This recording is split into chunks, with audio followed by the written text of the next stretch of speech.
In our video titled An Introduction to Chinese Tea, we discussed the differences between the 6 different types of Chinese and Taiwanese tea.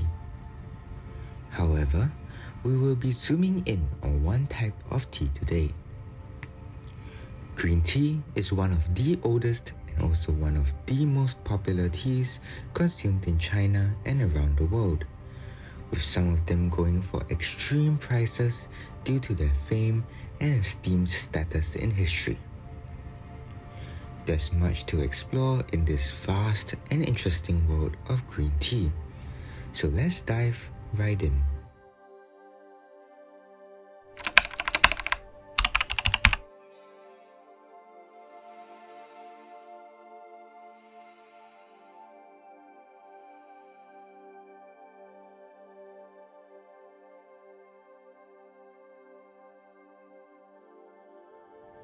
Green tea, as mentioned in our earlier video, An Introduction to Chinese Tea, is a type of tea that is fully unoxidized.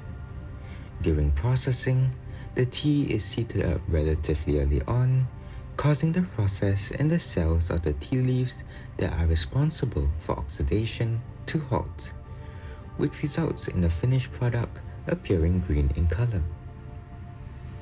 There are multiple different notions of when green tea was first produced or drunk, ranging from the mythological Shen Nong, who drank a pot of green tea in 2737 BCE after a leaf fell into his pot of boiling water, or up to the 8th century, where farmers discovered that steaming tea leaves would inhibit the process of oxidation. However, the frying process, which characterizes most Chinese green teas today, only really took off after the 16th century during the Ming Dynasty. The process of making green tea is a topic we will delve into later in the video. The tea leaves typically appear green or yellow, with higher grades of green tea possessing higher trichome content, which are the white or yellow hairs you see appearing on buds of tea leaves. When brewed, the liquor produced by green tea typically appears green or yellow, with the taste boasting a fresh fragrance and a notable nutty characteristic produced by the frying process of green tea. For the longest time, green teas have been used as tribute teas by the Chinese, where producers would present the best of the best teas to emperors or high-ranking officials as part of the royal culture. Some of the most famous tribute green teas include Sihu Longjing or Dongting Biluochun from Hangzhou and Suzhou respectively. With this in mind, farmers continue innovating and improving the quality of their green teas, leaving us with the tender and beautiful drink that we call green tea today. Nowadays, green tea is drunk all over the world, with it also being one of, if not the most commonly drunk type of tea in China today. Walking along the streets of China, taking the public transport, and in diners, modern or traditional, green tea can be seen brewed in tumblers or even in the Kung Fu way. Now, let's dive into the different types of Chinese green tea.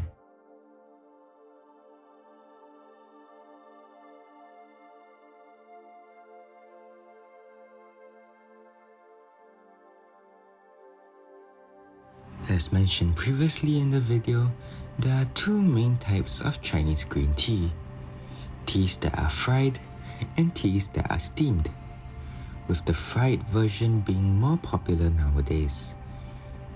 There are many famous varieties of green teas, each unique to their region of production and to their processing style. The most famous green teas can be arguably found in Zhejiang province, with teas like Sihu Longjing and Anzi Bai Cha being the most famed from this region. A note to be taken with Anzi Bai Cha is that Bai Cha directly translates to white tea, which, if you recall the 6 different types of Chinese tea, you know that white tea is a completely different type of tea compared to green tea.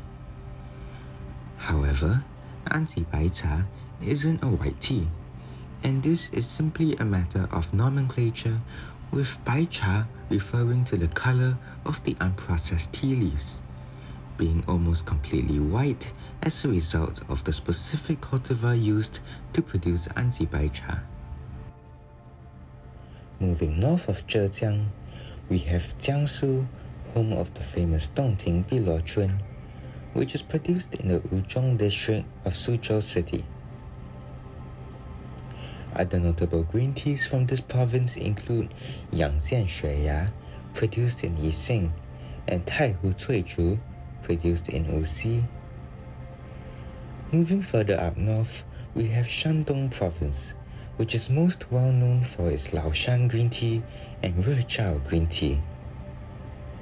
In Henan, Xingyang is the only notable place that produces tea, with its Xingyang Maojian green tea famous across China. East of Henan, Anhui province produces some of the most well-known green teas across China, with its popular green teas being Huangshan Maofeng and Taiping Hugui, produced in Huangshan, along with Luwan Guapian, produced in Luwan. Moving on, Jiangxi produces some green teas as well, with the most notable being Lushan Yunwu, or Clouds and Mist green tea, produced near Jiujiang in the province.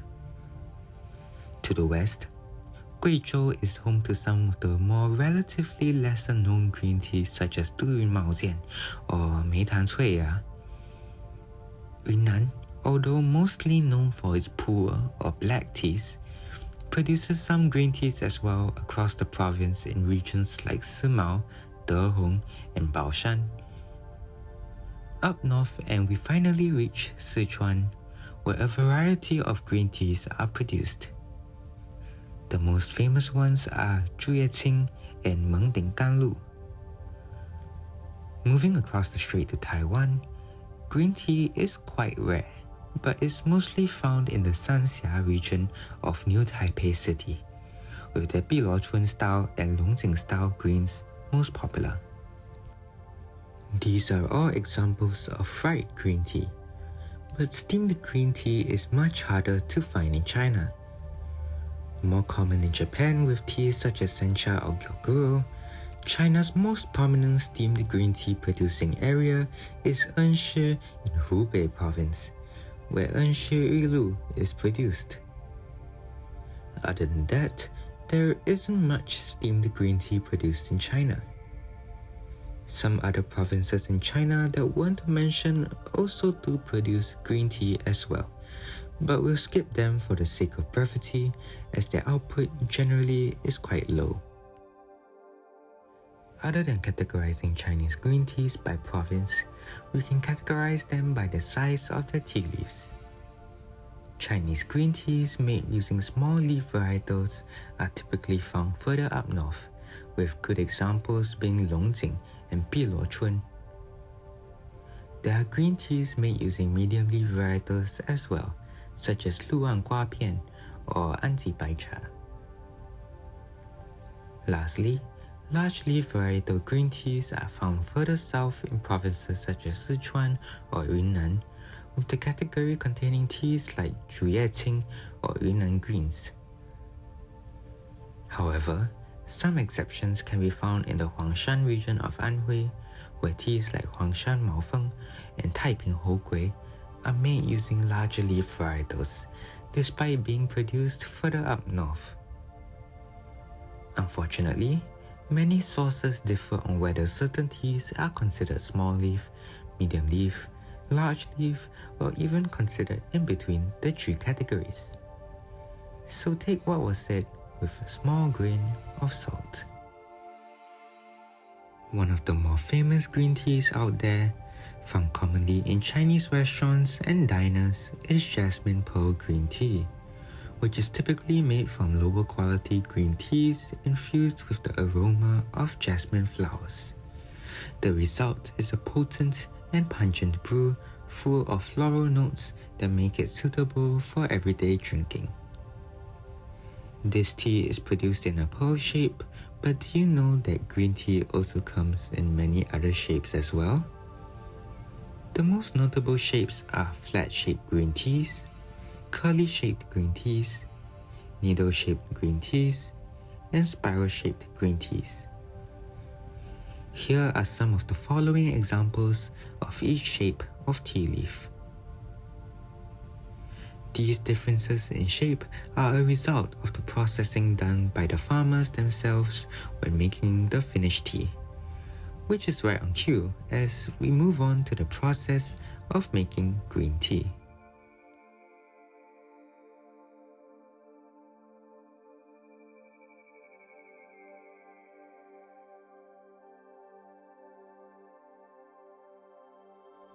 Now that we've talked about what Chinese green tea is and what the different types are, let's discuss how it is made. The Chinese green tea process typically follows a 5-step process.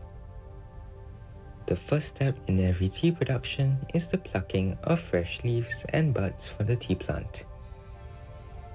During springtime, starting from around mid-March, 1 bud and 2 leaves are typically plucked from each tea plant, with 1 bud and 1 leaf being plucked on occasion for higher grade teas.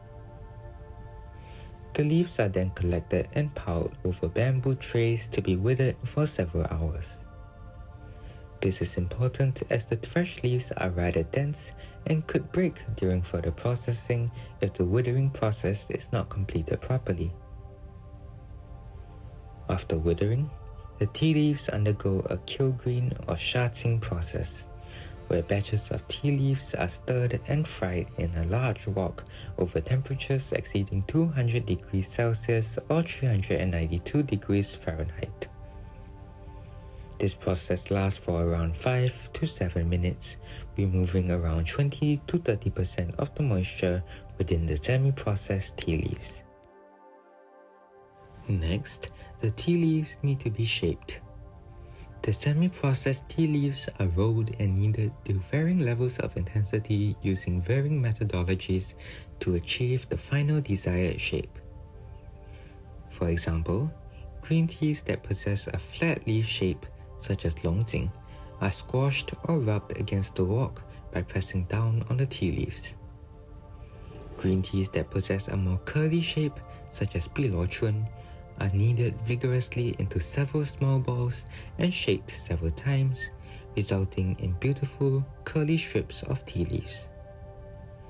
While doing all of this, the tea master carefully reduces the temperature of the wok to not burn the leaves, all while the tea leaves are kneaded and rolled until they are about 80% dry. The last step is a simple frying step, where the tea leaves are stir-fried over the wok at a temperature of around 30 to 40 degrees Celsius, with some doing so while lightly kneading them. This removes most of the remaining moisture in the tea leaves, bringing it down to around 4 to 6%. At this point, the leaves can be graded and packaged, completing the process of making green tea.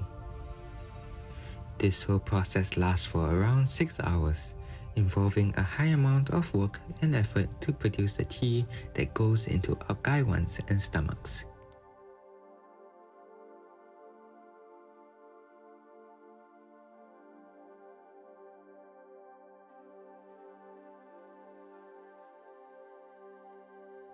There are 2 main ways to brew Chinese green tea. The first way is to brew it grandpa style. This style is most popular in China, where you can see people going about their daily business with a tumbler in hand, holding some leaves inside. To put it simply, take a mug or tumbler, preferably made of glass or is at least transparent so that you can see the leaves float inside, and put in a small handful of tea leaves. No need to be accurate with this style, as there isn't much need for any skill or care when brewing this way. Pour 85 degrees Celsius or 185 degrees Fahrenheit water into your vessel and fill it up till 2/3 full. Now, wait 4 to 5 minutes and voila, your tea is ready to drink. Be careful, it's hot. And you may also get some leaves stuck in your teeth while you're slowly sipping away. But that's part of the fun too. If you find that the tea is too bitter, you can always add more water to dilute the taste. If you find that the brew is too weak, you can wait a little longer. That's the beauty of Grandpa style. Not only is it convenient, you can easily brew the tea to your taste without much effort or skill.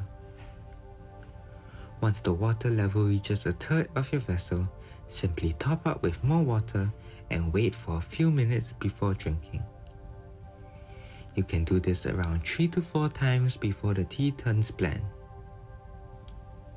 Of course, there are downsides as well. While maybe not as much as other teas, you may lose out on some complexity in your green tea brew when steeping this way. And of course, you may get some leaves stuck in your teeth, which may be displeasurable to some. Overall, a great way to brew Chinese green tea. No wonder why it's the most common way to do so in China today. The next method is Kung Fu style, which if you watched the introduction to Chinese tea video, you would have gotten a rough idea of how it works. But I'll explain its premise once more. Kung Fu brewing is the go-to style when it comes to brewing Chinese tea, with Kung Fu directly translating to skill or effort. Compared to Grandpa style, Kung Fu brewing is more complicated and requires some level of mastery and experimenting to get it right. The idea is to have a higher leaf to water ratio with shorter steeping times, allowing for more complex flavors to shine over multiple brews. In my opinion, Chinese green teas aren't the most suited to Kung Fu style, especially for more nuanced and delicate green teas that may require longer steeping times for the flavor to show. However, richer and more complex green teas are more suited for the Kung Fu way. To brew, you first need to prepare your Kung Fu teaware. A porcelain gaiwan is preferred for green teas as they are more of a neutral brewing vessel, preserving the freshness and delicateness of green teas in between and during steeps.